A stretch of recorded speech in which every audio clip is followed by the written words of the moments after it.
Joined by Rhys Turrell, previewing this absolute crunch game for England. All the cliches out, but it doesn't really get much bigger, does it? I mean, the build-up to the Wales game was that this is Stuart Lancaster's biggest game in his 4 years.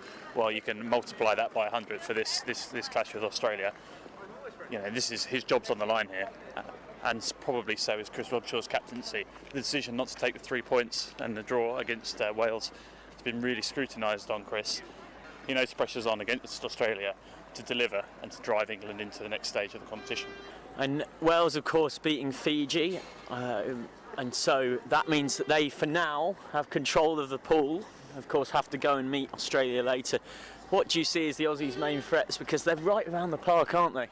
Yeah, Australia got great strength in depth in the back division. You know, they got some really fantastic line runners there. Adam Ashley Cooper, people like Quade Cooper can come off the bench. Obviously, Falauza was a massive threat at fullback. You know, they got some really strong attacking options in the back there. But England's defence has not been, apart from giving away penalties, their defence hasn't been too weak. It's been more errors. And it's that discipline that's the problem, isn't it, for England? It cost them against Wales, and they can't afford it. Bigger notched 8 out of 8 last time. You cannot afford to give international goal kickers kickable penalties. No, that's right.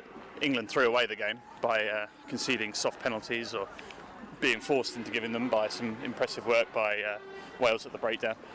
England probably need to go back to what has worked so well for them in the past against Australia. They got 2 wins on the bounce against Australia at Twickenham in the last couple of years, and they need to go back to the strengths that took them to those victories. That's a strong forward pack, driving forward through the pitch. Hopefully the return of Jonathan Joseph will see England's back division create something. Brad Barrett and Sam Burgess were strong, very strong tacklers, but they don't have a lot of creative flair in there. And Johnny May and Anthony Watson were getting cold against Wales. The lack of impact they were able to have on the game, and they're 2 fantastic players. So it's important for them to be utilised well by England. Going back to 2007, England was smashed 36-0 by South Africa and went on to reach the final. In 2011, France lost to Tonga in the pool and New Zealand, which was a bit sort of less surprising.